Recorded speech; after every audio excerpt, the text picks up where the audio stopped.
Maaf, barusan dibilangin HP-nya harus dirotasi jadi agak sedikit terganggu ya. Saudara siap untuk mendengar kabar baiknya lebih lagi.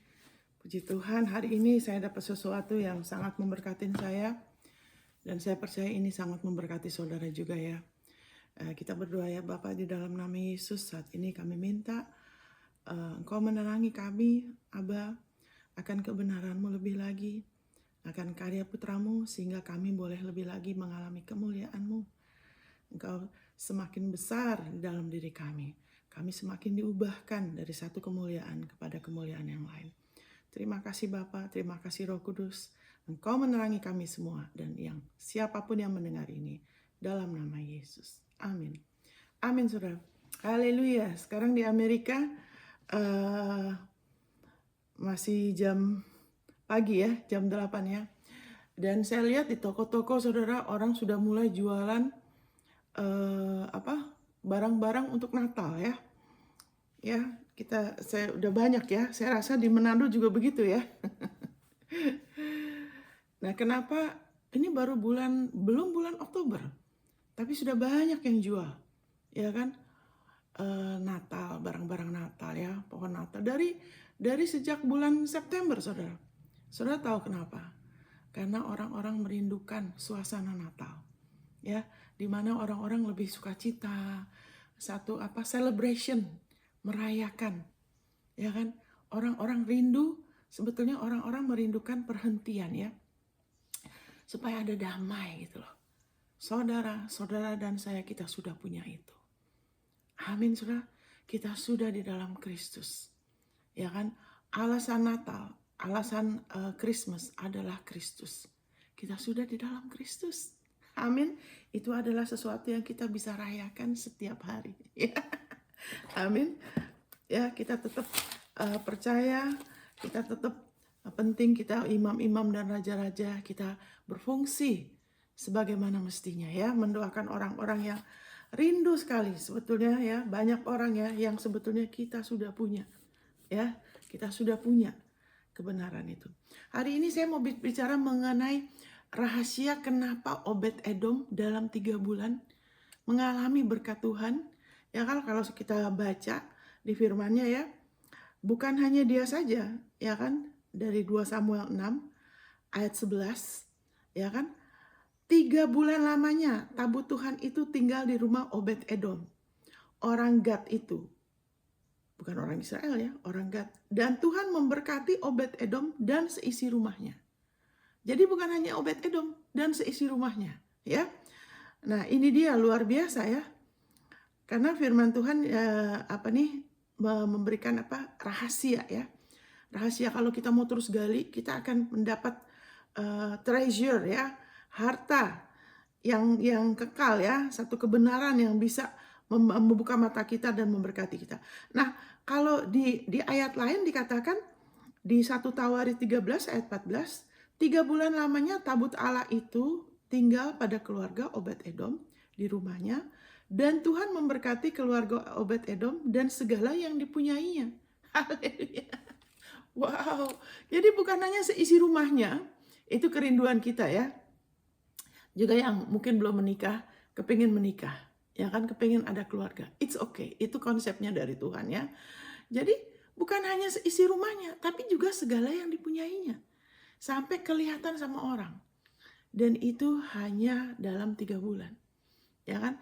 Nah, saudara, firman Tuhan mengatakan dalam tinggal tenang dan percaya terletak kekuatan kita. Kita nggak perlu gelisah, tapi ada hal-hal yang bisa akselerasi, mempercepat, dan itu adalah pesan akhir zaman. Itu pesan akhir zaman. Karena firman Tuhan mengatakan, ya kan, di akhir zaman ini Tuhan melakukan pekerjaan yang singkat. Haleluya. Kenapa? Karena waktunya udah semakin dekat. Kesudahan segala sesuatu sudah semakin dekat. Amin, saudara. Haleluya. Kita nggak mau jadi anak Tuhan yang tidur, yang tidak tahu mengenali zaman. Waktunya sudah semakin dekat. Haleluya. Dan Allah mengasihi manusia. Ya kan, itu sebabnya dia menjadikannya singkat, ya kan, di dalam anugerah kebenaran. Nah, kita lihat di sini, kita langsung saja ya, ada hal-hal yang kita bisa belajar dari sini. Saya akan bacakan ya. Saya akan bacakan ya. Dari kira-kira 2 Samuel 6 ayat 1 sampai 14. Saya bacakan saja ya. Kalau saudara ada yang tidak pernah baca ya. Daud mengumpulkan pula semua orang pilihan di antara orang Israel. 30.000 orang banyaknya. Kemudian bersiaplah Daud, lalu berjalan dari Bale Yehuda dengan seluruh rakyat yang menyertainya, untuk mengangkut dari sana tabut Allah yang disebut dengan nama Tuhan semesta alam, yang bertahta di atas kerubim. Tunggu dulu. Perhatikan di sini. Kita bisa belajar sesuatu. Dia mengumpulkan orang pilihan di antara orang Israel, 30.000 orang banyaknya. Nah, kebanyakan yang dia pilih, ini apa? Orang-orang perwira-perwira yang telah ikut berperang sama dia. Orang-orang yang wah hebat. Ya kan, orang-orang yang mungkin punya kemampuan, ya kan? Ini bicara mengenai apa? Ya kan? Kadang-kadang tanpa kita kesadarin, kita tuh pakai dukungan dari orang. Kita pengen dapat dukungan dari orang-orang yang punya kemampuan yang hebat. 30.000 orang, ya kan? Yang karena mereka juga di bawah Daud, ya mereka pasti bilang, iya nggak apa-apa kita dukung. Ya kan? Saudara perlu dalam hidup kita, saudara, orang-orang yang bisa menegur kita, orang-orang yang bisa jujur sama kita, orang-orang yang mengasihi kita dengan kasih Allah, bukan yang cuma mau nyenengin kita. Kita perlu orang seperti itu dalam hidup kita, ya kan? Yang memperingatin kita, kamu tuh gini loh kepada Tuhan, saudara. Nah, Daud tuh 30.000, jadi dia dapat dukungan, ya kan? Karena mereka mendukung niat baik dia, ya toh? Jadi wah semangat, wah ini kan baik kan, mau memisahkan tabut Allah, wah ini luar biasa. Terus kemudian sama-sama, ya kan, mereka mau meninggikan Tuhan. Mereka menaikkan tabut Allah itu ke dalam kereta yang baru setelah mengangkutnya dari rumah Abinadab yang di atas bukit. Ya, jadi tabut Allah itu sudah di rumah Abinadab 20 tahun. Tapi kenapa nggak pernah dibilang Tuhan memberkati Abinadab? Namanya susah disebut. Lalu Uza dan Ahio, haleluya, saya ada sukacita saudara. Ada di antara saudara yang akan mengalami hal ini. Percaya saudara, dengar dengan iman, dengan hati terbuka. Haleluya, sudah waktunya saudara menerima apa yang hati saudara rindukan. Allah Bapa berkenan memberikan kerajaannya kepada saudara, kepada engkau. Sudah waktunya, ini profetik ya, sudah waktunya engkau menerima yang terbaik daripadaku. Aku sudah memberikan yang terbaik kepadamu. Haleluya, haleluya, putraku ada yang terbaik. Dan sudah waktunya, haleluya, engkau yang terus mengandalkan putraku, engkau menerima yang terbaik daripadaku. Haleluya, puji Tuhan. Itu efeknya kalau kita terus mengandalkan Yesus ya. Saya ada sukacita. Saya penuh sukacita. Waduh, Roh Kudus. Nggak bisa ngomong ini. Lalu Uza dan Ahio, haleluya, anak-anak Abinadab. Haleluya. Haleluya, glory. Tuhan bilang nggak usah mengandalkan manusia. Tidak perlu mengandalkan manusia. Haleluya. Putraku lebih dari cukup. Tidak perlu mengandalkan manusia. Tidak perlu mencari penerimaan manusia. Aku sudah menerima engkau tanpa syarat. Aku yang lebih dulu mengasihi engkau. Aku yang sudah memberikan putraku sebagai pendamaian bagi dosamu. Berhenti mencari penerimaan dari manusia. Aku sudah menerima engkau. Aku sangat-sangat berkenan akan engkau karena putraku sudah membayar, haleluya, dosamu. Membayar hukuman dosamu. Aku tidak akan pernah menghukum engkau. Aku sudah menerima engkau selamanya. Engkau adalah anakku. Engkau selalu berharga di mataku. Engkau seharga putraku. Thank you Jesus. Haleluya. Itu pesan profetik untuk saudara ya. Haleluya. Ya. Jadi anak-anak Abinadab ini mengantarkan kereta itu. Uza berjalan di samping tabut Allah itu, mau mendampingin. Sedang Ahio berjalan di depan tabut itu. Daud dan seluruh kaum Israel menari-nari di hadapan Tuhan dengan sekuat tenaga. Ya, sebentar, saudara, kalau saudara saudara tahu dalam hati saudara itu pesan untuk saudara, saudara tulis ya, saudara tulis. Kalau kita dapat nubuatan dan itu sesuai firman, itu kadang karena mau ada goncangan. Ya, iblis itu kadang mau coba ini, Tuhan udah tahu. Jadi pegang nubuatan itu ya untuk saudara ya. Terus Daud dan seluruh kaum Israel menari-nari di hadapan Tuhan dengan sekuat tenaga, diiringi nyanyian, kecapi, gambus, rebana, kelentang, dan ceracap. Ya kan? Ketika mereka sampai ke tempat pengirikan Nakton, maka Usa mengulurkan tangannya kepada tabut Allah itu, lalu memegangnya karena lembu-lembu itu tergelincir. Maka bangkitlah murka Tuhan terhadap Usa. Lalu Allah membunuh dia di sana karena keteladarannya itu. Ia mati di sana dekat tabut Allah itu. Daud, nah tunggu dulu saudara. Ini kalau kita gini kan, makanya kita harus tahu kenapa Tuhan strike ya. Di sini dibilangnya membunuh. Karena Allah itu kan kudus 100%. Tidak ada sedikit pun dosa di dalam dia.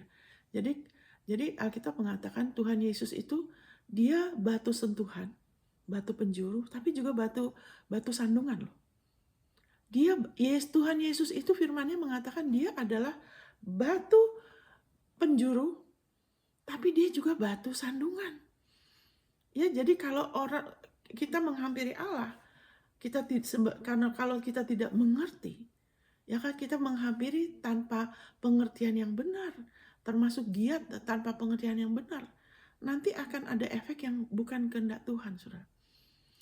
Mau nggak mau sama aja kalau setiap hari kita pakai api, saudara, betul nggak? Kita pakai api buat masak, kita pakai energi api, kita pakai listrik itu berguna sekali kan? Tapi kalau kita mau langsung sentuh listrik, nah kita bisa apalagi kalau listriknya tenaganya besar, itu bisa fatal. Begitu juga, makanya umatku binasa karena kurang pengetahuan, bukan karena kurang baik, bukan karena kurang dedikasi, kurang pengorbanan, kurang pengetahuan.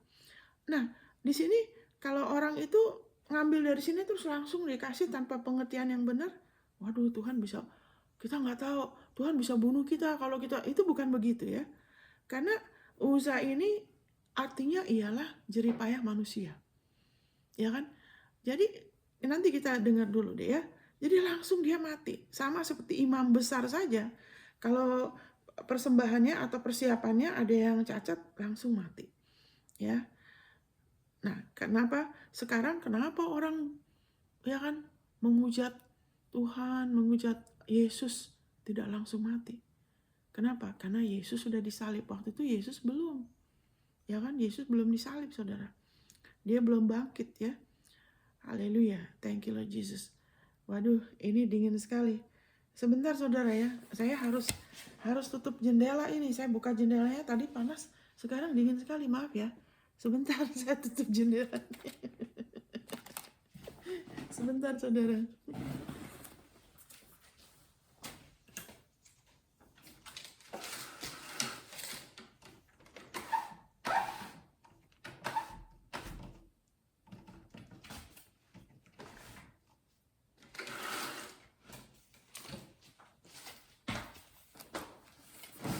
Di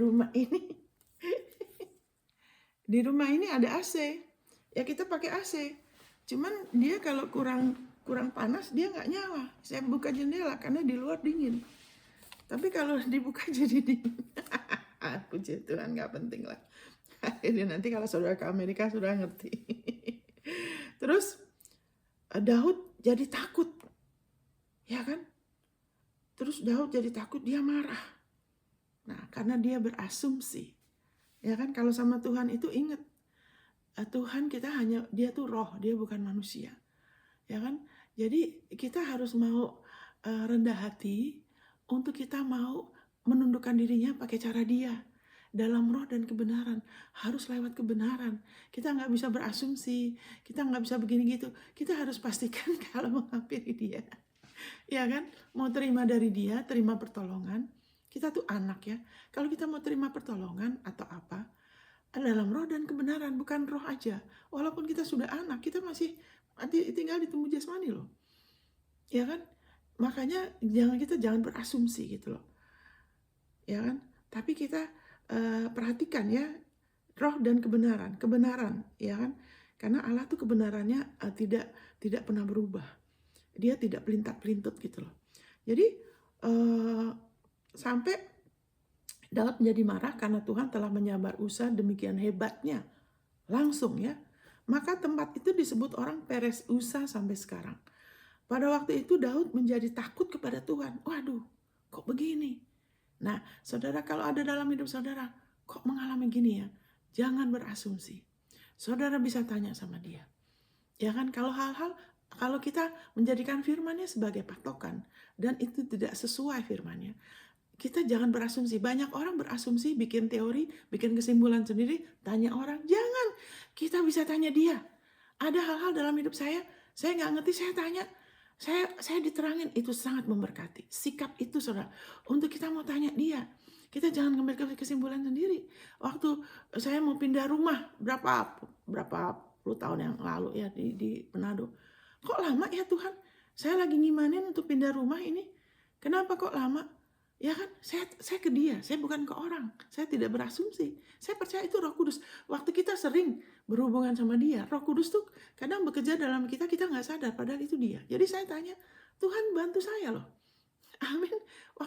Kenapa kok biasanya sewa rumah kok sekarang pindah ke kos? Firman-Mu, nah, jadikan firman itu jadi patokan. Firman-Mu kan bilang harusnya meningkat, bukannya naik turun. Kenapa? Firman-Nya harus jadi patokan kan? Dan kita datang melalui firman-Nya, dia menjawab saya dan dia kasih obatnya. Dia bilang kasih solusi, dia kasih hikmatnya. Kenapa? Kalau kita tanya, dia kasih hikmat. Jadi dia bilang kapasitas kamu untuk menerima harus ditambah. Kita bisa mengalami terobosan atau peningkatan sampai di taraf tertentu ya. Tapi kalau kita kemudian fokus kita udah beralih kepada apa yang di luar, dan kadang-kadang itu bukan sesuatu yang negatif loh. Mungkin kegiatan, waktu itu saya mungkin baru punya anak ya. Jadi mungkin sibuk ini dan itu ya. Punya anak, terus baru pelayanan dan sebagainya. Dan belum berakar di dalam gaya hidup memprioritaskan pengenalan. Jadi kemudian bergeser sehingga turun lagi saudara. Ya kan? Hidup kita tuh bergantung dari, ingat ya, kita tuh bukan hidup natural ya, seperti orang yang belum dihidupkan. Kita dihidupkan oleh hidup Zoe loh. Hidupnya Allah loh. Dan untuk hidupnya Allah terus mengalir, semakin mengalir, itu kita harus terus jaga. Amin saudara. Haleluya. Sama kita punya tabung air di rumah kita. Ya kan, untuk kita airnya mengalir kan kita harus terus menerus jaga kan. Kalau misalnya listrik mati atau ada kotoran atau apa, itu air yang nggak mengalir kan nanti itu mengganggu kita. Sama juga begitu. Jadi Tuhan bilang kapasitas kamu untuk menerima harus ditambah. Nah dari situ saya mulai dapat pewahyuan mengenai dua hal, anugerah kebenaran dan kasih karunia. Nah disitulah kemudian Tuhan pulihkan. Akhirnya singkat kata, ya kan, dalam ini itu juga lama ya, buat saya itu lama itu ya, pindah dari kos ke rumah. Ya kan, karena kita sebelumnya sewa rumah yang lumayan besar karena dipakai juga buat persekutuan dan sebagainya. Terus pindah kos, barang kita banyak walaupun kamarnya besar, bagus ya, 2. Nah, terus tapi setelah itu, setelah ke Tuhan, ya kan, Tuhan tuh kalau bicara dia tuh roh ya. Kalau dia bicara tuh bukan seperti manusia loh. Tuhan tuh kalau bicara memberi hidup loh. Memulihkan, sama seperti Abraham.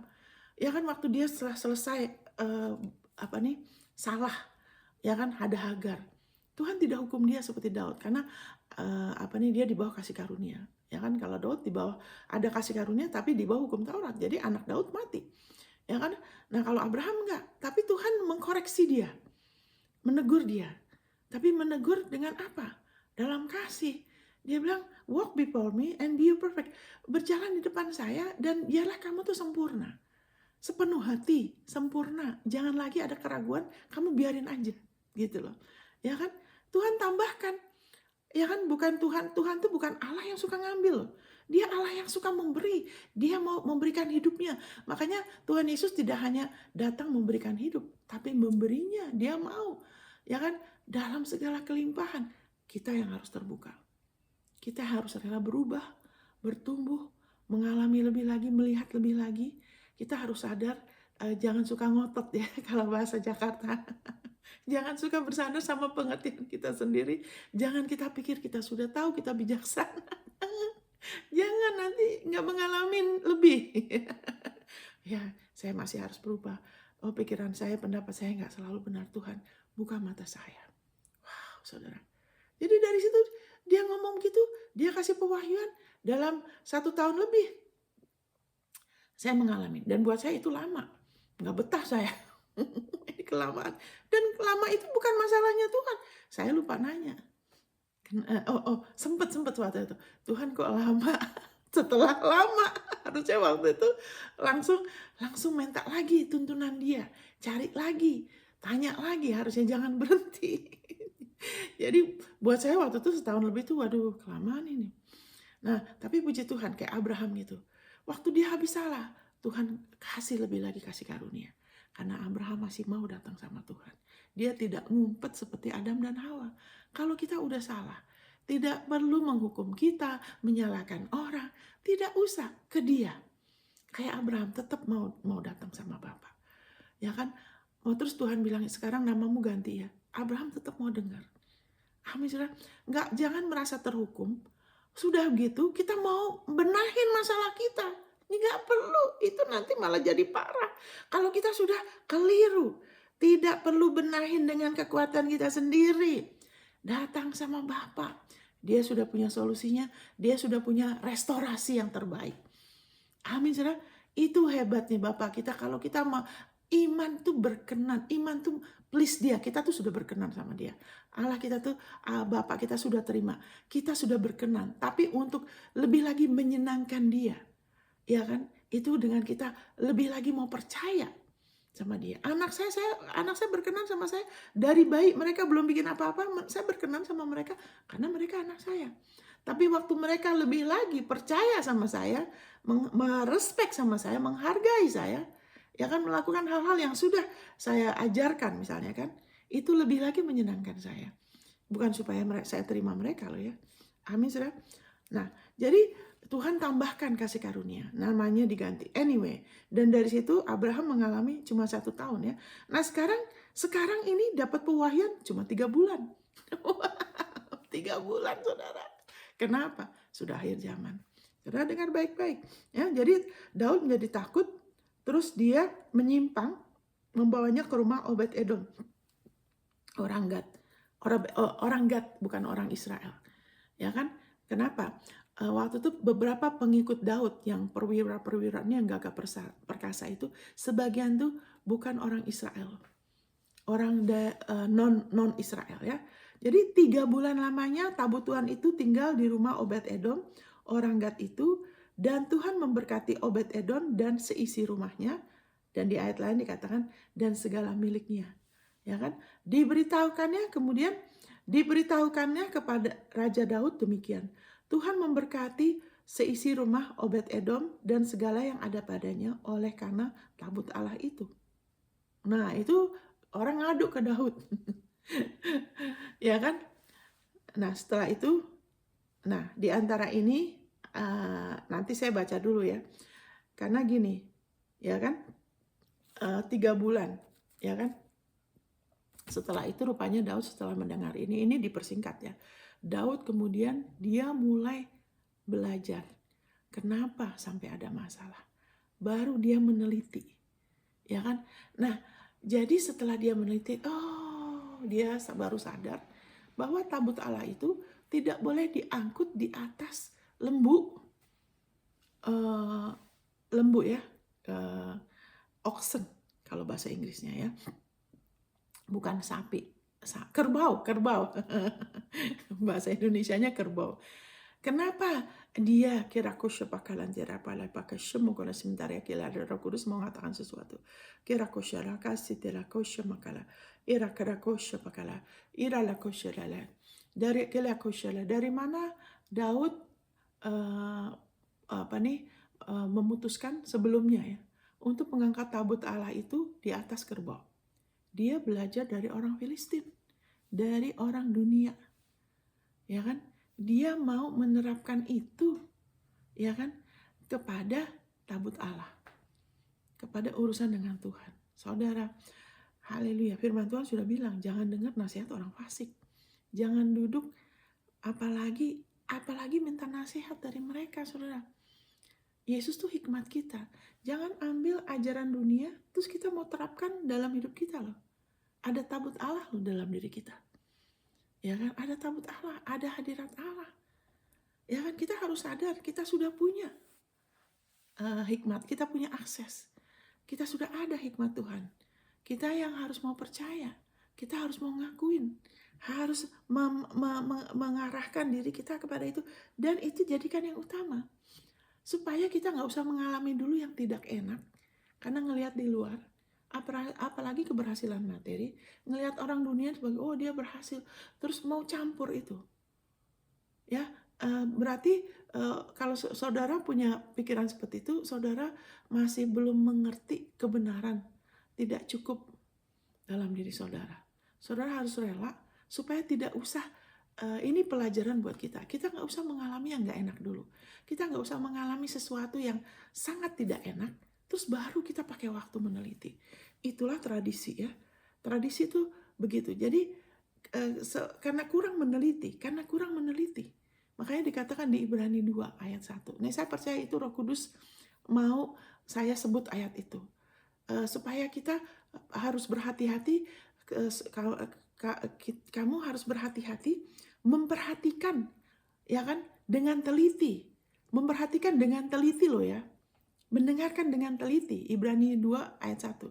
Apa yang sudah engkau pernah dengar? Jadi bukan dengan teliti apa yang kita mau tahu saja, nggak apa-apa kita cari ya. Kita harus cari, belajar, menggali. Tapi dengan teliti loh ya. Berarti ada satu ketajaman. Satu kepingin tahu, kepingin lebih lagi dibukakan. Perhatikan lebih lagi gitu loh. Apa yang kita sudah pernah dengar. Kenapa? Supaya kamu tidak hanya terbawa arus. Ya, supaya jangan hanya terbawa arus. Nah, itu firman Tuhan. Saya sangat diberkati sekali waktu minggu lalu, 2 minggu lalu, saya diingatkan, oh iya, harus teliti. Ya kan? Harus lebih teliti. Ya kan? Apalagi kalau sebelumnya tidak teliti. Kalau teliti, puji Tuhan. Kalau belum teliti berarti masih abu-abu, kurang jelas. Kenapa tidak tanya? Tanya, cari. Tanya sama dia. Cari pengertian. Ya kan, Tuhan kasih banyak, ya kan, banyak fasilitas ya, ada Roh Kudus, ada banyak penafsiran, ya kan, bisa minta tanya, terus tanya sama orang yang kalau memang Tuhan ini, misalnya tanya sama orang yang mengerti, yang lebih dewasa, ya kan, lebih teliti loh. Apa yang saudara sudah pernah dengar, supaya tidak hanya terbawa arus. Karena sekarang ini perang, perang perhatian, perang fokus sekarang, saudara. Ya kan, iblis bekerja keras lewat media. Saya aja harus, maksudnya saya juga harus hati-hati. Kadang-kadang kalau nonton, lucu, menarik ini, ini apa ini? Tunggu. Kadang-kadang nggak, tunggu, stop dulu. Udah berapa lama ini? Ya kan, harus ingatkan diri saya, karena itu iblis mau distract, mengalihkan kita dengan bukan hal-hal yang buruk loh ya, bukan dosa loh ya. Tapi dengan hal-hal lain supaya kita nggak terlalu perhatikan. Terus dia mau membiarkan yang di luar ini, yang kelihatannya palsu ya, di luar ini banyak yang palsu, saudara. Iblis itu dia ilah dunia dan dia penipu. Dia menipu dengan apa yang palsu. Ya kan? Hanya firman yang bisa membuka mata kita, yang bisa membuat kita melihat yang sebenarnya. Ya kan, baru-baru ini saya dibukakan sesuatu yang luar biasa. Saya tidak akan ngomong sama saudara. Tapi selama itu kenapa saya nggak sadar? Waktu ayat ini diberikan, saya mulai melihat itu. Oh iya, kenapa selama itu nggak sadar? Nah, puji Tuhan ya. Jadi harus lebih teliti. Jadi jangan seperti Daud, ya kan? Jangan seperti Daud. Nggak usah mengalami yang nggak enak dulu. Baru kita perhatikan. Ya, itu tradisi, itu sudah lewat. Kita tidak mau lagi begitu dalam nama Yesus. Haleluya. Nah, kemudian setelah Daud meneliti, nah ini saya bacakan ayatnya ya. Setelah itu kan, kemudian dia baru lihat, ya kan, bahwa kerbau itu adalah simbol jerih payah kekuatan manusia, niat baik, ya kan, kerja keras, bukan karena urapan ya, bukan karena Tuhan loh ya, ya kan, pencapaian, ya kan, tapi semua itu, haleluya, thank you Lord Jesus, oleh manusia untuk manusia, bagi manusia. Itu namanya 666. Nah sekarang itu sedang dipromosikan, hebat ya. Jadi itu saja sudah salah karena dia tidak mengacu ke. Nah gini saudara, saudara pasti mengalami banyak hal-hal yang indah dengan Tuhan. Saya juga, ya kan, bertahun-tahun, saya udah 40 tahun ikut Tuhan. Saya bilang wow, ya kan, waktu di Jepang, di Manado, di Amerika, mengalami banyak hal yang wow gitu kan.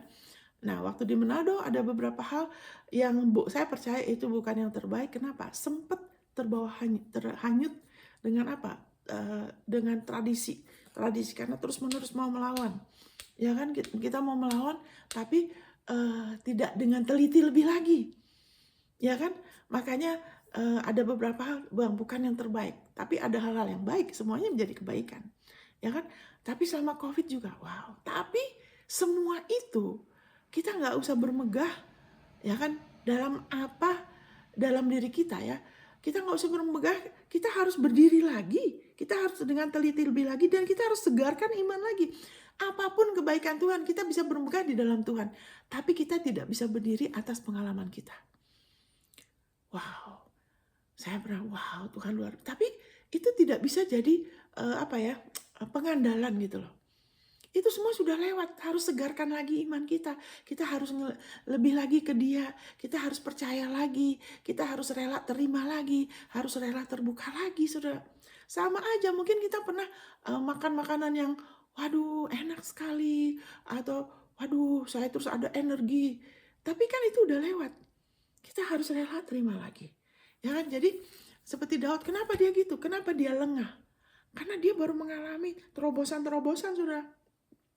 Daud tuh mengalami, makanya dia dari semangat itu dia rasa bersyukur, dia punya niat baik. Tapi sayang dia ada, ingat ya, Daud itu di perjanjian lama ya saudara. Daud itu di perjanjian lama. Bentar ya saudara. Kita sekarang sudah dalam Kristus ya. Yesus tuh hikmat kita. Makanya saya berusaha tulis di mana-mana Yesus hikmat saya. Kenapa? Supaya ya kita mengalami yang terbaik ya. Jadi si Daud ini dia semangat sekali karena dia baru mengalami kemenangan yang luar biasa loh sama orang-orang dia.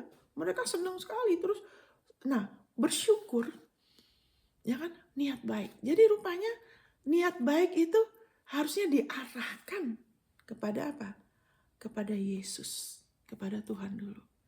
Jangan hidup oleh niat baik. Saya sudah perhatikan banyak orang punya niat baik, akhirnya punya masalah loh dengan orang lain, kepahitan itu. Karena sekedar niat baik itu harusnya mengarahkan kita kepada Yesus, kepada penebusannya. Jangan berhenti sampai di situ. Ya kan, kerbau, kekuatan manusia, niat baik. Ya kan, jadi kita hidup oleh iman, kita orang benar, kita hidup oleh iman.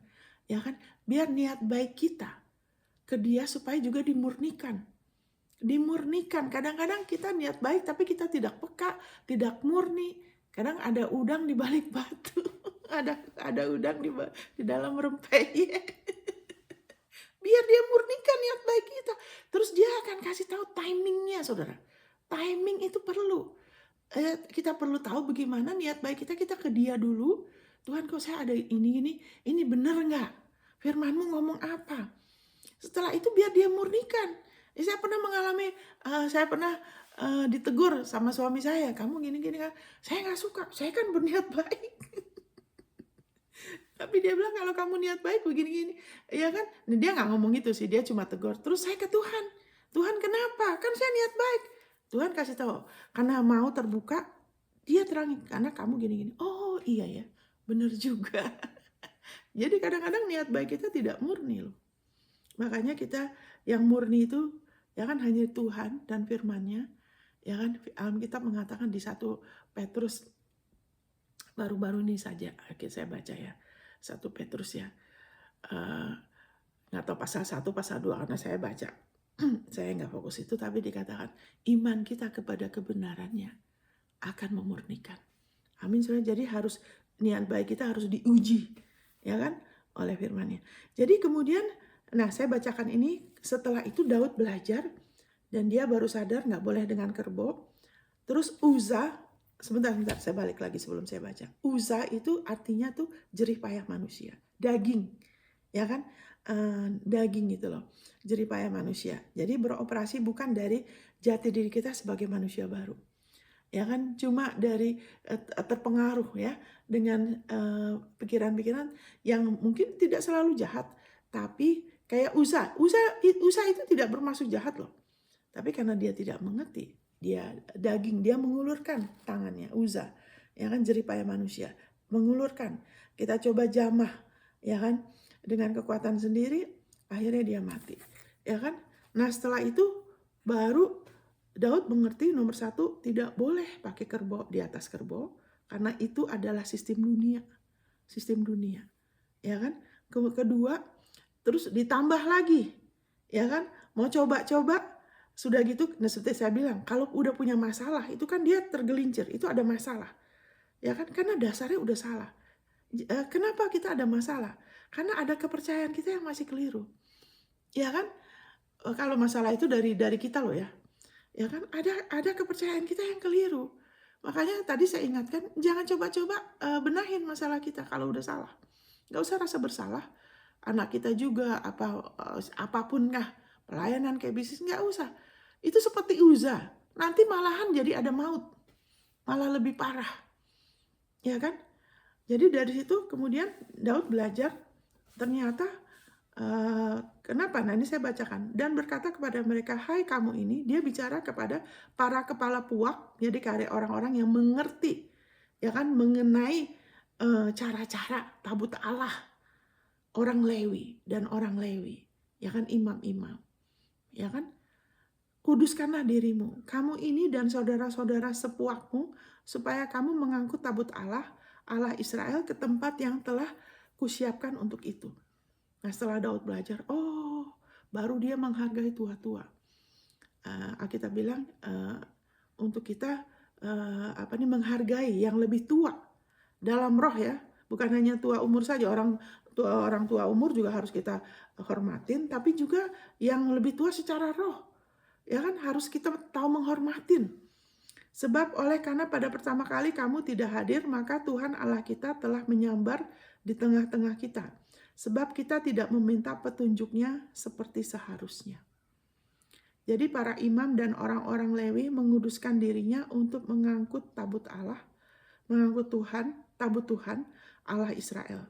Kemudian Bani Lewi mengangkat tabut Allah itu dengan gandar pengusung di atas bahu mereka, seperti yang diperintahkan Musa sesuai dengan firman Tuhan. Jadi Daud ini seperti agak sedikit menyalahkan mereka, karena dia di bawah hukum Taurat. Jadi dia bilang, kamu sih nggak hadir. Dia menyalahkan mereka, karena dia merasa, kamu kan harusnya tahu, kenapa nggak kasih tahu saya. Dan dia ingat dia di bawah hukum Taurat. Jadi kalau saudara sudah dinasehati, saudara nggak mau dengar, itu salah saudara sendiri. Jadi baru dia tanya, kenapa? Karena harusnya diangkat dengan apa?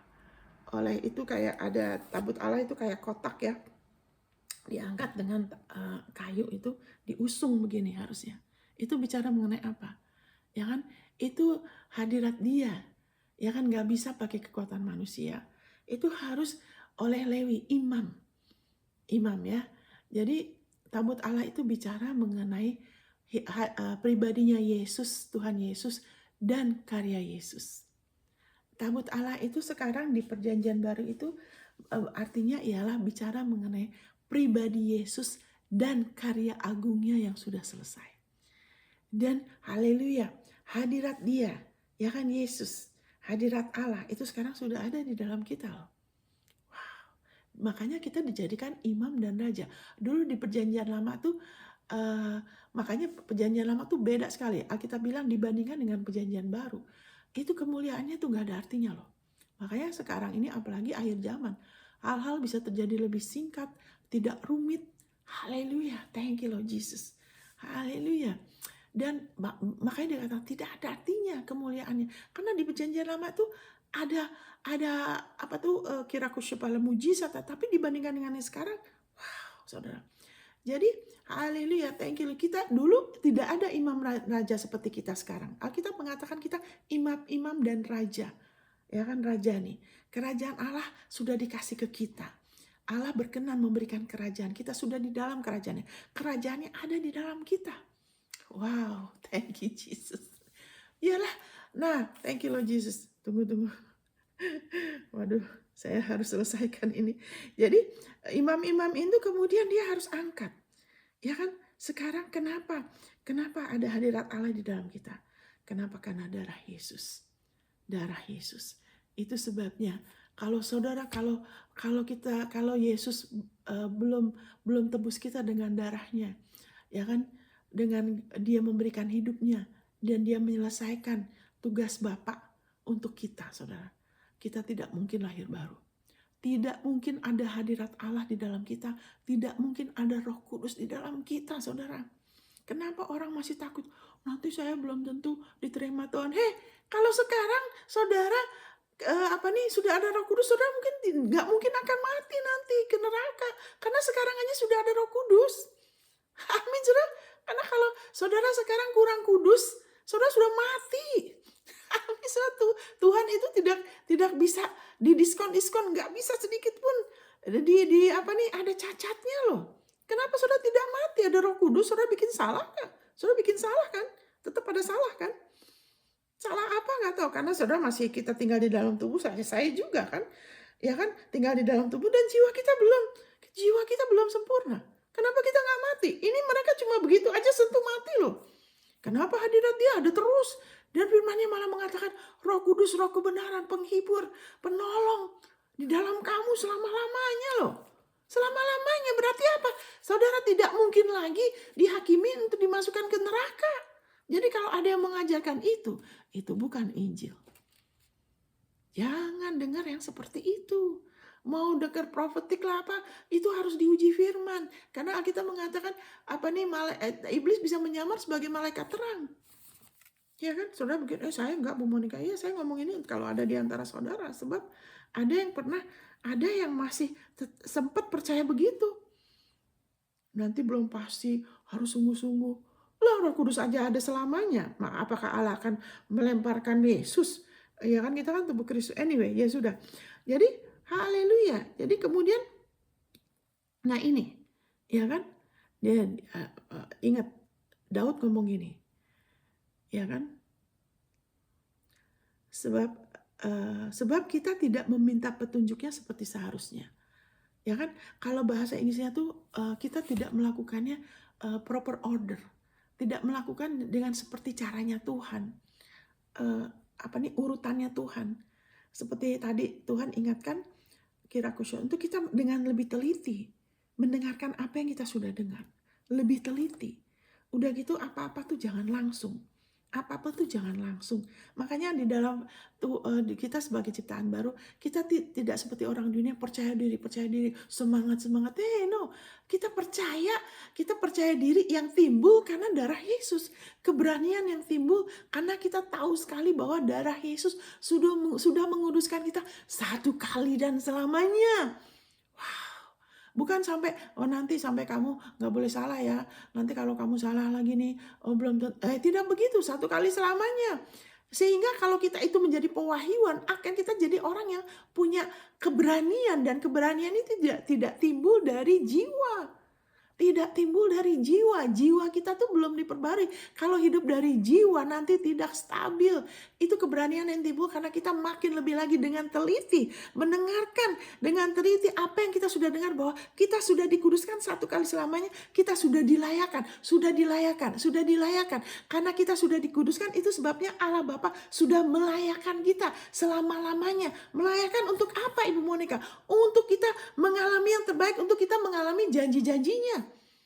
perlindungan, peningkatan, kesembuhan, apapun masalah kita ada solusi, ada jalan keluar. Setiap kita sudah punya akses. Setiap kali kita mengalami masalah atau apapun yang mengganggu sejahtera kita, sejahtera keluarga kita, apapun juga, termasuk bisnis, pelayanan, kita bisa datang ke Dia. Kita sudah ada solusi dan itu tidak berdasarkan kelayakan kita, walaupun kita sudah salah seperti Abraham, ya kan? Daud bukan kita keturunan Abraham ya, dia sudah salah, salahnya juga parah, tapi tetap selalu Tuhan ada hidupnya, ada kasih karunia-Nya. Firman mengatakan dia mau menunjukkan kekayaan kasih karunia-Nya yang berlimpah-limpah di dalam kebaikannya terhadap kita. Dia mau, ya kan, itu Efesus 2.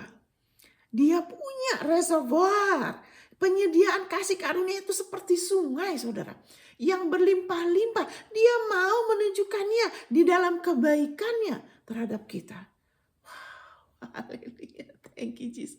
Saudara tahu gak, waktu saya, waduh, Efesus 2 itu ayat 4-8. Waktu saya terus renungkan perkataan, saya mengalami hal-hal yang supernatural. Itu baru sedikit ya skalanya. Apalagi sekarang, saudara. Haleluya. Wow, thank you Jesus. Haleluya. Jadi ada proper order. Segala sesuatu tuh ada. Kita mau urusan sama listrik. Listrik itu berkat yang luar biasa. Terobosan yang sangat-sangat memberkati kita. Kenapa? Sekarang kita bisa hidup lebih nyaman. Bisa begini dengan lebih cepat. Ya kan? Tapi kalau orang nggak mengerti. Orang itu sembrono. Ya kan? Tidak perhatikan. Tidak lebih lagi. Mungkin kita ngerti. Oh ya nggak boleh jamah langsung listrik. Tapi orang tidak mengerti bahwa listrik itu mengalir lewat air. Jadi kalau banjir, kalau nggak ngerti, ya kan, masuk ke dalam ini listrik, PLN belum matikan, dia masuk ke air, dia mati, saudara. Padahal dia ngerti nggak boleh, tapi dia kurang mengerti bahwa listrik mengalir di dalam air. Makanya haleluya, jangan lagi seperti tradisi ya, bikin kesimpulan sendiri.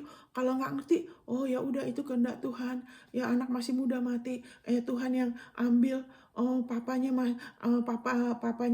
sayang sama anaknya tiba-tiba meninggal. Oh itu kehendak Tuhan. Segitu gampang bicara seperti itu. Ya kan, padahal bukan kehendak Tuhan. Tuhan tidak begitu. Makanya dibilangin jangan sesat. Segala anugerah yang baik dan sempurna datang dari Dia loh. Itu Yakobus 1 ayat 16-17 keluar dari situ. Keluar dari tradisi agama. Jadi kemudian saya baca setelah itu ada proper order. Ya, di dalam perkawinan juga suami mengasihi istri tunduk. Kenapa ada masalah dalam perkawinan? Karena suaminya tunduk sama istrinya. Nah, Alkitab thank you Lord Jesus. Suami mau mengasihi dengan kekuatan sendiri juga nggak bisa. Istri juga nggak mau tunduk sama suami, ya kan?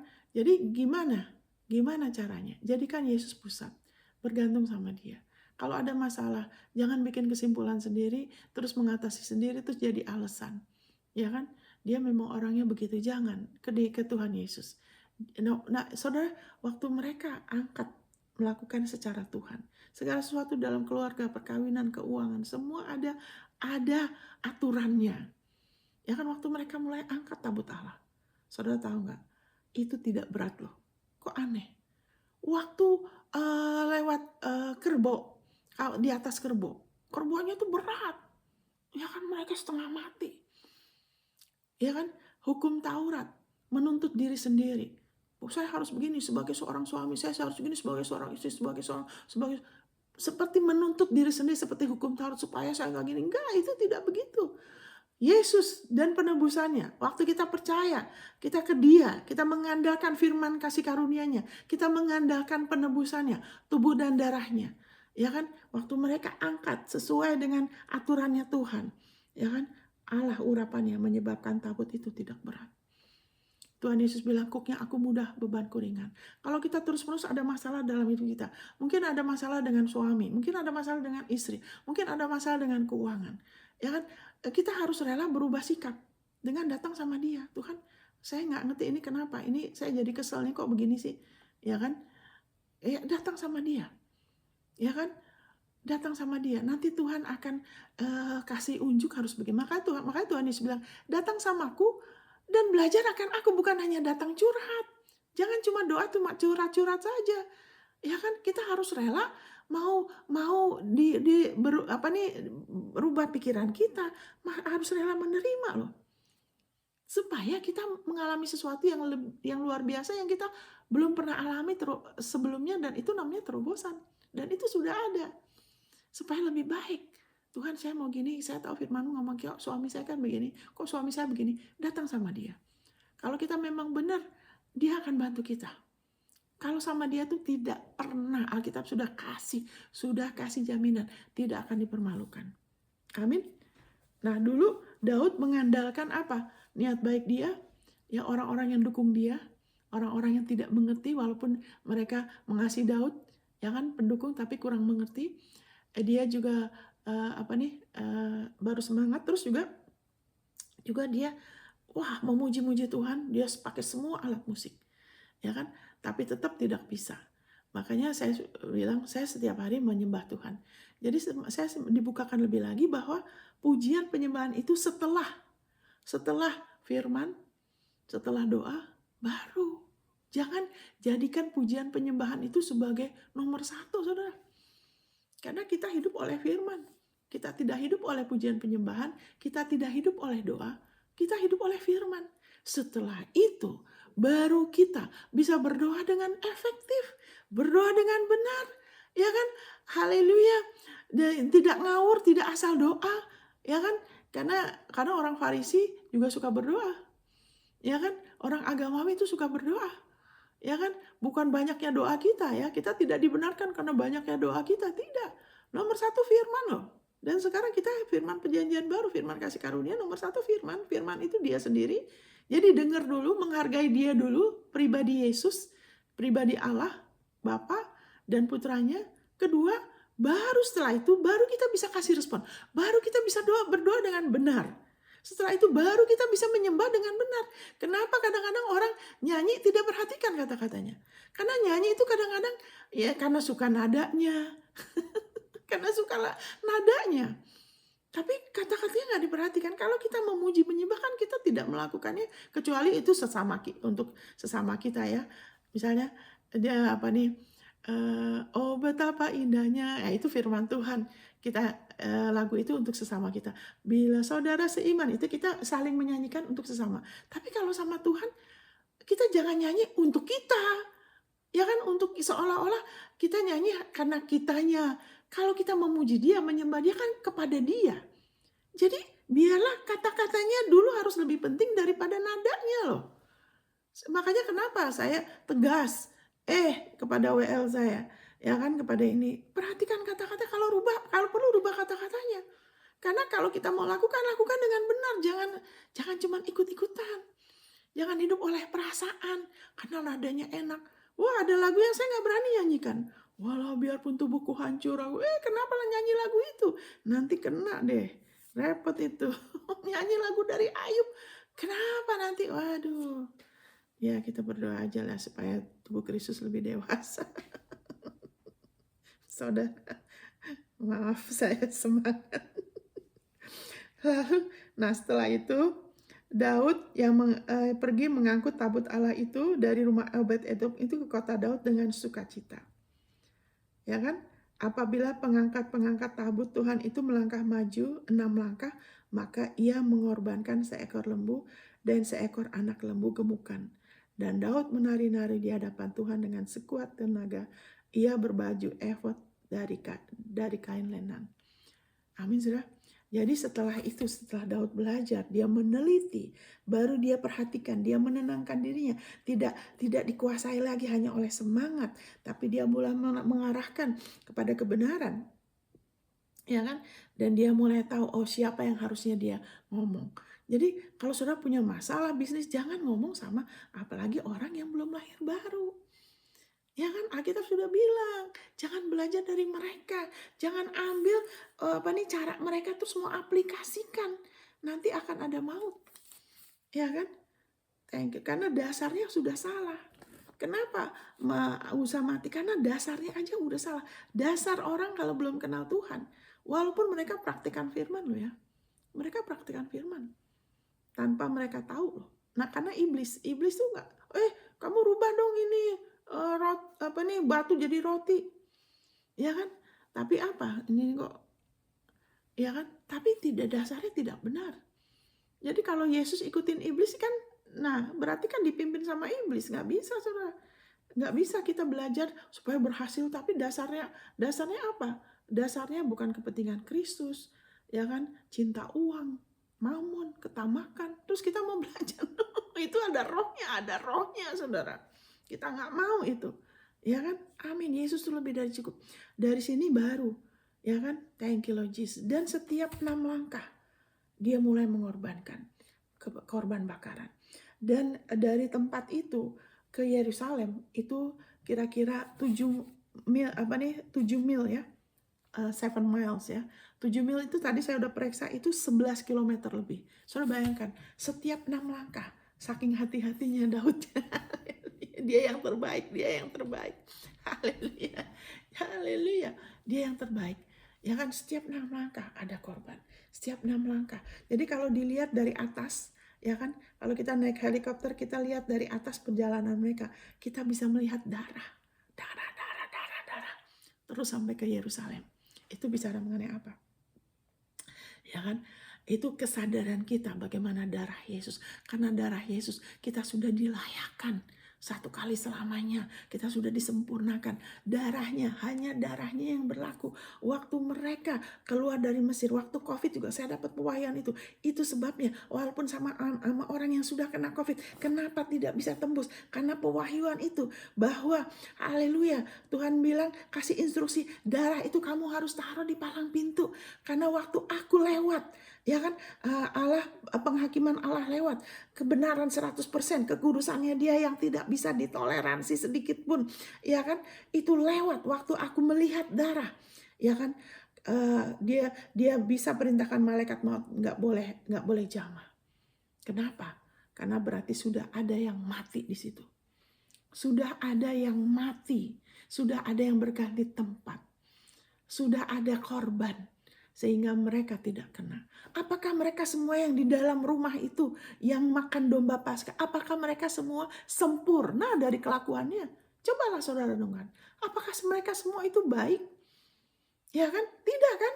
Mereka semua tidak sempurna loh. Yang disempurnakan sama Tuhan tuh hati nurani kita. Sehingga kalau kita terus beriman kayak gitu tiap 6 langkah, tiap kali kita mau melangkah, mau mengambil keputusan, Tuhan saya harusnya bisnis apa, saya harusnya kerja apa, saya harusnya tinggal di mana, sehubungan saya dengan misalnya ada pasangan hidup juga, ini benar gak yang dari Engkau? Kalau kita terus begitu, kita mengandalkan darah dia, kita mengandalkan hikmat dia, mengandalkan Yesus dan karyanya, kita mengalami yang terbaik. Haleluya, thank you Jesus. Thank you. Makanya kekristenan tanpa penundukan itu mustahil, saudara. Kita harus mau rela tunduk sama kebenarannya loh. Ya kan, kalau ada kita suami istri, gimana kalau ada ketidaksepakatan? Kita masing-masing tunduk saja sama kebenarannya. Kita nggak bisa tunduk juga di pelayanan. Ya kan, ada orang yang ekstrem kiri, ekstrem kanan. Ekstrem kiri gini, tunduk sekali sama hamba Tuhan, sama pendeta ya. Tunduk sekali, ya kan? Tunduknya tuh kalau saya lihat seperti tunduk buta, apa aja diikutin. Ya ini ekstrem kiri. Dulu ada orang seperti itu, saya merasa tidak nyaman, terlalu berlebih-lebihan. Kenapa sih begitu? Ya kan? Karena latar belakangnya itu dari satu persekutuan yang sesat. Jadi kayak tunduknya tuh seperti menyembah gitu loh. Jadi saya rasa nggak nyaman. Memang benar akhirnya orang itu keluar, nggak benar. Itu tunduknya tuh tunduk sekali kayak wah gimana. Yang satu ekstrim kanan itu tunduknya tuh nggak tunduk, nggak bisa dikasih tahu, nggak bisa diatur, nggak mau diarahkan, milih-milih. Atau sama sekali ya itu milih-milih yang dia mau aja. Jadi sebetulnya tidak tunduk. Jadi ekstrem kiri, ekstrem kanan. Ya kan? Tapi kalau kita mau mengalami yang terbaik, kita harus mau tunduk dulu sama Tuhan. Jadi kita nggak bisa bilang saya tunduk sama Tuhan, tapi tidak mau tunduk sama otoritas sama sekali tidak mau tunduk sama otoritas dalam hidup kita. Kalau kita tahu tunduk sama Tuhan, kalau kita tunduk sama Tuhan, kita akan tahu bagaimana tunduk dengan benar. Dan kita akan menghormati, saudara. Kita nggak sembarangan. Kita akan tahu menghormati dengan benar. Amin. Jadi nggak ekstrem kiri, ekstrem kanan. Sama aja waktu saya kerja, ya kan? Waktu itu bos saya, dia baru lahir baru, orang Indonesia. Saya disuruh bohong, ya kan? Nah ini kan, kalau orang itu, ya udahlah, kan itu kan bos saya. Iya nggak begitulah. Kenapa? Saya bilang, oh nggak, ya udah Pak, nanti kalau mereka tanya, mereka akan suruh tanya ke Bapak langsung. Kenapa saya dapat hikmat itu? Karena saya percaya, tunduk dulu sama Tuhan. Amin, saudara. Mau ikut dia, mau melakukan kehendak dia, akan ada hikmat dia. Kita akan tahu tunduk dengan benar. Wow. Karena kita tunduk itu untuk melindungi kita, mengarahkan kita, mau menolong kita. Sama kenapa anak menghormati orang tua. Karena keinginan kita adalah untuk anak kita berhasil. Iya kan? Itu keinginan kita. Tapi kalau anak kita nggak menghargai, kurang ajar, kan nggak bisa. Kita mengasihi mereka kan. Yang terbaik itu kita harus tunduk sama Tuhan dulu. Harus tunduk sama Tuhan dulu sehingga kita tidak tunduk buta. Terus kita jadi kesel. Ya kan? Jangan, kita tunduk dulu sama Tuhan. Tunduk kepada Allah baru kita bisa lawan iblis ya. Jadi haleluya, thank you Lord. Jadi setelah itu Daud baru puji-pujian. Semua itu ada tempatnya. Dan Obed-Edom tuh artinya apa? Kenapa 3 bulan? 3 bulan saja langsung dia mengalami berkat Tuhan. Ya kan, dia mengalami berkat Tuhan, seluruh isi rumahnya, berarti keluarga dia juga, dan juga kepunyaannya, semua kepunyaannya. Ya, berkat semua, seperti Abraham diberkati dalam segala hal.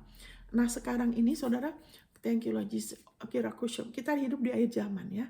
Tadi saya sudah ngomong di awal bahwa kita akan mengalami akselerasi. Bagi saudara yang benar-benar bertekun menantikan dia, bertekun dalam firman lo ya. Haleluya, tidak menyangkali namanya. Saudara akan mengalami akselerasi yang luar biasa. Saudara akan mengalami yang terbaik. Ya tahun ini, ya tahun depan, saudara terus ya kan jaga sikap itu dengan lebih teliti, ya kan memperhatikan apa yang sudah saudara dengar. Ya, Obed-Edom artinya itu pelayan darah. Ya kan, akhirnya Daud mengerti kenapa sih Obed-Edom itu diberkati. Oh, dia tuh tahu bagaimana memberikan persembahan. Ya kan, kenapa beberapa anak Tuhan tidak pernah mau menerima, tidak berani menghampiri Roh Kudus yang ada di dalam dirinya. Tidak pernah tanya, maunya selalu ke orang, ke pendeta, nggak pernah tanya langsung, tidak mengembangkan itu, karena ada rasa takut. Karena udah sempat dengar pengajaran yang salah. Oh nggak boleh sembarangan ya, nggak boleh salah ngomong. Nanti kamu Tuhan nggak kenalin kamu dosa yang tidak diampunin. Nah kayak begitu-gitu, itu salah penafsiran, sehingga takut. Biarpun ada Roh Kudus, nggak pernah seumur hidup kayak tabut Allah itu ada di rumahnya Abinadab 20 tahun. Kenapa nggak diberkati? Bahkan anaknya tuh si Uza tuh Ahio nggak apa-apa ya, tapi Uza mati saudara. Padahal tabut Allah itu ada di rumahnya dia 20 tahun. Kenapa? Tidak ada apresiasi, tidak terlalu menghargai. Ya makanya kita jangan anggap murah, kita jangan pernah lupa. Alkitab bilang di 2 Petrus pasal 1 ayat 2. Jangan lupa dosa kamu sudah diampuni, jangan lupa harga yang sudah Allah bayar untuk menebus saudara loh. Jangan lupa pengorbanan Yesus yang begitu hebat, penderitaan yang dia laluin karena dia mengasihi saudara. Jangan pernah lupa. Karena kalau lupa, kemudian nggak bisa menambah iman dengan ketekunan, ya kan? Tidak ada penguasaan diri, kurang tidak terlalu mengasihin, ya kan? Saudara seiman juga yang lain tidak terlalu peduli, itu tidak mengasihin orang lain, tidak peduli orang mau masuk neraka, yang penting aku udah selamat. Sikap seperti itu kenapa? Karena lupa dosa-dosanya udah diampunin. Jadi buta dan picik, terus pengenalannya tidak berhasil, ya kan? Kenapa? Karena lupa, bergeser ya. Nah kita nggak mau pelayan darah. Jadi Obed-Edom itu tahu bagaimana menghargai dengan korban, selalu memberi korban. Saat kita sekarang Tabut Allah bicara mengenai apa? Hadirat Allah bicara mengenai apa waktu kita kasih korban? Waktu kita merenungkan ayat-ayat anugerah kebenarannya. Ya kan, kita renungkan, ya kan, ayat-ayat kasih karunia-Nya. Kita mengakuin, ya kan, dan kita kembalikan. Kita ngakui dulu ke kita dulu. Sehingga kita tuh tidak seperti mantra ya. Cuman asal ngomong supaya kita dapat sesuatu. Tidak begitu, saudara. Kita sudah dikasih semuanya. Kita sekarang di perjanjian baru ini tidak usah melakukan apapun supaya Tuhan kasih. Makanya penerjemahan 1 Yohanes pasal 1 ayat 9 yang mengatakan kalau kita kita harus ngaku dosa kita. Kalau kita ngaku, Dia akan mengampuni kita. Itu adalah untuk orang yang ada di antara anak Tuhan, orang-orang di antara orang Kristen, orang Israel yang sudah lahir baru, ada di antara mereka yang tidak mau mengakui dosa. Oh, nggak ada dosa kok. Ngapain? Sekarang juga gitu, ada orang yang tidak mau menyangkali Christian Science ya. Bahwa dosa itu ada, oh nggak apa-apa, itu dosa itu karena kelemahan orang itu nggak ngerti. Jadi kita tidak bilang dosa itu sebagai dosa. Nah, makanya kemudian dari situ Roh Kudus memberi pesan pada orang-orang di situ, ya kan, jangan terpengaruh. Karena kalau kita nggak ngakuin dosa kita nggak mengakui kita orang berdosa, kita kan nggak perlu penebus, kita nggak bisa lahir baru. Kalau kita mau lahir baru, kita harus ngakuin saya ini orang berdosa, saya perlu menebus. Jadi bukan kita ngaku baru Tuhan ngampunin. Kenapa ayat itu tidak boleh diterjemahkan untuk anak Tuhan? Karena Tuhan sekarang tidak mengampuni setelah kita ngakuin. Tuhan sudah mengampuni kita. Itu tidak sesuai dengan ayat lain. Kita sudah diampunin. Ya, Efesus 4 ayat 32. Banyak sekali ayatnya, dari Kolose, dari apa. Tuhan itu sudah selesai. Roh Kudus sudah dalam kita. Kita nggak mengaku dosa supaya Allah mengampuni kita sekarang. Kita mengakuin karena kita sudah diampuni, supaya kita diteguhkan lagi atas anugerah kebenarannya, supaya hati nurani kita tuh tidak rasa terhukum kalau kita tidak menerima pengampunannya. Kita mengatakan kita memiliki penebusan kita. Itu Kolose 1 ayat 14. Kita memiliki penebusan kita, yaitu pengampunan dosa. Kenapa kita memiliki pengampunan dosa? Karena kita masih bisa salah lagi. Dan kita harus terima aja, kita sudah punya. Kita hanya dengan iman, kita sudah punya berkat Allah.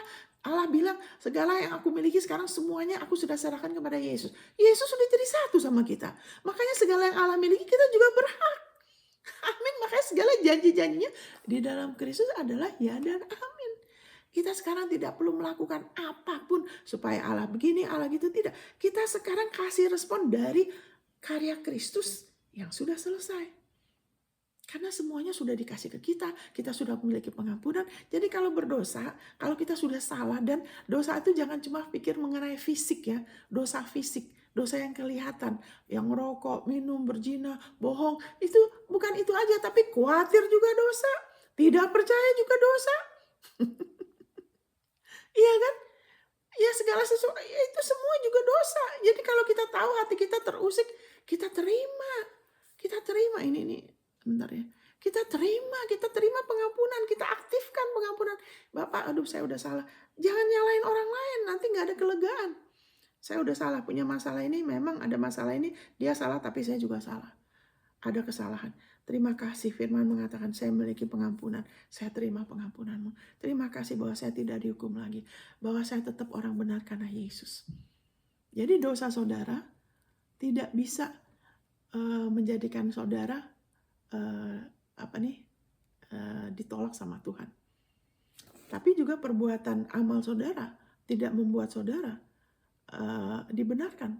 Oke, jadi gini, dosa saudara tidak bisa menyebabkan status saudara berubah.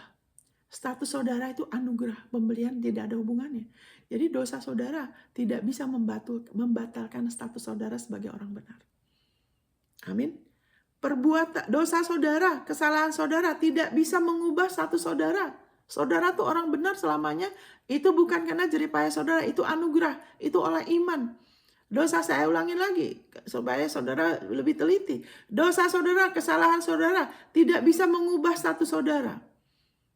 Amin, saudara. Tapi juga perbuatan baik saudara, amal saudara tidak bisa menjadikan saudara orang benar. Karena saudara dibenarkan karena darahnya dengan iman. Haleluya. Kenapa kadang kita naik turun? Karena kesadaran itu bahwa kita dibenarkan hanya oleh darahnya itu masih kurang. Makanya naik turun. Makanya kalau ada area dalam hidup kita yang kayak buntu, ya kan, hidupnya belum dinyatakan. Karena di area itu ada unsur kita masih coba dengan kekuatan sendiri, dengan kebenaran diri sendiri. Dengan kebenaran diri sendiri. Makanya hidupnya nggak bisa mengalir. Karena grace reign through righteousness. Karena hidupnya, kasih karunia-Nya hanya bisa mengalir melalui anugerah kebenaran. Kalau kita terus seperti darah itu, setiap 6 langkah ada darah. Kita terus menerus dengan kita mengingatkan diri kita lagi. Saya sudah dosa, saya sudah diampunin. Saya tidak dibenarkan karena saya salah benar, lagi benar, saya lebih benar. Tidak, saya dibenarkan hanya oleh karena darahnya. Hanya karena persembahan tubuh dan darah Yesus. Titik. Hanya karena oleh darahnya saya dilayakkan. Hanya oleh karena darahnya saya dikuduskan. 1 kali selamanya. Haleluya. Dan kita terus meneguhkan lagi. Ya kan, seperti Daud itu sebagai contoh. Ya kan, yang Alkitabiah, setiap 6 langkah, setiap hari, jadi gaya hidup kita pakai. Hari-hari kita ngakuin lagi, kita percaya lagi. Jadi bukan ngakuin seperti mantra. Saya mengakuin ini supaya saya nggak pergi. Tidak, kita mengakuin karena itu jati diri kita. Sama seperti kita pakai KTP kita kan. Kita pakai setiap hari. Apa kalau di Amerika ini, kalau nggak KTP itu rebewes. Ya kan, SIM. Kenapa? Sebagai identitas. Itu di dunia ini aja kita pakai setiap hari. Kita bawa. Ya kan, apalagi. Ya kan, karena di waktu kita pakai lagi dengan iman, kita percaya lagi, kita dengar lagi, dan kita lebih lagi meneliti. Pengertian kita lebih bertambah. Apa yang terjadi, saudara? Kasih karunia-Nya mengalir lebih lagi. Di area mana?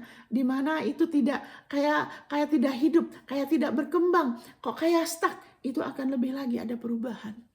Wow. Thank you Lord Jesus. Haleluya, karena thank you Lord Jesus. Karena darahnya kita sudah dilayakkan oleh Bapa. Itu kalau sesuatu ayat 12. Terpujilah Allah, mengucap syukur kepada Allah Bapa Tuhan kita yang telah melayakkan. Bahasa Indonesianya nggak pakai kata telah, itu tidak sesuai dengan penafsiran yang lain. Kita sudah dilayakkan. Dia telah melayakkan kita untuk menerima bagian warisan. Ya kan, bahasa Indonesia nggak disebut warisan, itu warisan. Kenapa? Seperti Obed-Edom itu, dia 3 bulan dia mengerti kasih persembahan. Kita sudah ada tabut Allah di dalam kita. Kita sudah jadi satu sama Kristus. Tapi biarlah kita mau jadi pelayan darah. Kita jangan hidup melayani diri kita. Kita jangan hidup mau menyenangkan orang. Kita jadi pelayan darah. Kita mau mementingkan, menjadikan pusat Yesus, Tuhan Yesus dan firman kasih karunia-Nya yang berkuasa membangun kita. Itu jadi pusat, sehingga apa? Kita kembalikan, kita berikan persembahan darah dengan kita mengembalikan. Setelah kita renungkan, kita percaya lagi, kita kembali. Terima kasih Bapa, saya memiliki damai sejahtera dengan Engkau oleh iman karena Tuhan Yesus Kristus. Terima kasih Bapa, oleh darah Yesus, oleh persembahan tubuhnya, saya sudah dikuduskan 1 kali selamanya. Waktu kita melakukan itu, kita memperkatakan dengan hati yang percaya, dengan hati yang bersyukur, kita sedang mempersembahkan korban seperti Obed-Edom. Haleluya. Dan rupanya dia sungguh-sungguh tahu dan dia rajin. Kenapa? Dari hasilnya. Makanya kita bisa meningkat. Kita bisa, saudara. Kita bisa bertekun. Dengan apa? Kita sabar. Saudara, saya perhatikan ya. Untuk saya kadang-kadang duduk tenang, lihat ayatnya, itu seperti ada sesuatu yang mengganggu loh. Banyak distraction, saudara. Kenapa? Karena iblis sangat takut anak-anak Tuhan lebih mengerti darah Yesus. Karena kita mengalahkan dia apa? Oleh darah domba dan perkataan kesaksian kita. Bukan hanya oleh darah domba, ayat itu mengatakan. Dan perkataan kesaksian kita harus bersaksi. Apa? Kita harus memperkatakan, mengakuin dengan iman, dengan pengertian. Saya sudah diampuni, saya sudah dilayakkan, tidak ada lagi penghukuman untuk saya. Darah Yesus saya dilayakkan karena darah Yesus. Ayat-ayat itu. Karena iblis sangat takut, makanya saya bilang, ini cuman mau renungin ayat-ayatnya lagi, mau duduk diam. Kok kayaknya kadang-kadang ada sesuatu yang mengganggu gitu loh. Oh, ini iblis ini. Dan mau coba didistract dengan segala macam hal. Karena dia tahu kalau kita sebagai anak Tuhan seperti Obed Edom terus menerus. Obed Edom itu ya mudah-mudahan berikutnya bukan hanya sekali itu aja, setelah tabut Allah pindah, dia ikut pindah, saudara. Dia dan anak-anak dia dan anak-anaknya ya jadi orang-orang perkasa loh. Jadi kita nggak usah dorong anak-anak kita, apalagi hanya cuma sekolah. Seolah-olah sekolah itu jadi bukan lagi Yesus, bukan lagi, tapi jadi kepintaran yang harus begini-gini supaya kamu berhasil seperti orang dunia. Tidak, kita sendiri seperti Obed Edom, dia mulai dari dia sebagai orang tua. Kita sendiri mau jadi pelayan darah. Amin. Tuhan Yesus bilang apa? Siapa yang melayani aku akan dihormati Bapakku. Kita nggak usah cari kehormatan manusia. Ntar ada ketidakbenaran, Tuhan Yesus bilang. Kalau cari-cari kehormatan manusia, ada ketidakbenaran dalam orang itu. Wow. Kalau kita melayani Yesus, dia, kepentingan dia, ya kan, kita lebih teliti, kita perhatikan, kita jadikan dia pusat yang kita sembah, ya kan, yang kita pentingkan. Itu akan mempengaruhi anak kita. Kita tidak akan mengarahkan anak kita kepada sistem dunia. Kita akan mementingkan pengenalan Yesus dan kasih karunia sebagai prioritas, bukan prestasi ya. Bukan prestasi. Nanti dengan sendirinya kayak Obed Edom ini disebut, ya kan, disebut di ayat ini. Waduh, udah 22 menit.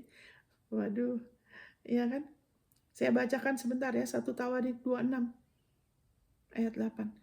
Mereka sekalian, ini disebut namanya si anu, terus mereka sekalian adalah dari keturunan Obed Edom, yakni mereka sendiri, anak-anak mereka dan saudara-saudara mereka, masing-masing orang yang gagah perkasa, cakap untuk pekerjaan itu, 62 orang jumlahnya dari Obed Edom. 1 Tawarik 26.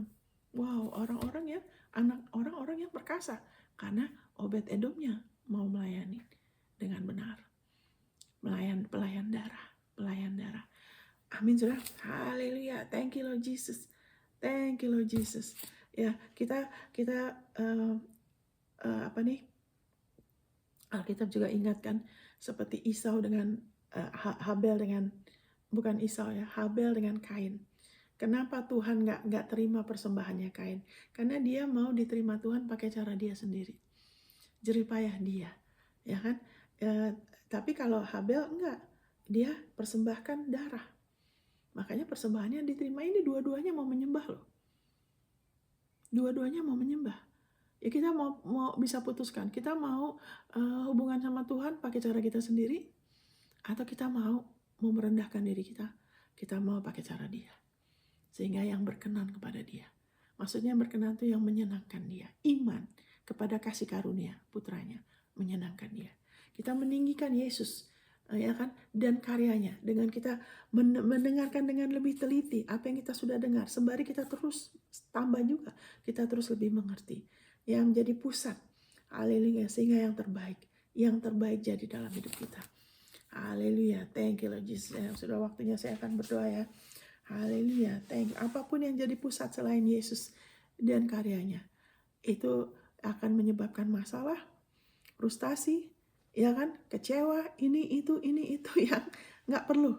Kita sudah dalam Kristus. Bapa, di dalam nama Tuhan Yesus, kami bersyukur di akhir zaman ini Bapa. Haleluya, Engkau sudah menyediakan yang terbaik, sama seperti waktu Tuhan Yesus perkawinan di Kana, anggur yang terbaik, yang terakhir. Sekarang ini kami percaya yang terbaik sudah Engkau siapkan di akhir zaman ini. Kemuliaan, firman mengatakan kemuliaan-Mu akan sangat dinyatakan lebih lagi. Dan kami bersyukur pewahyuan demi pewahyuan sudah diberikan.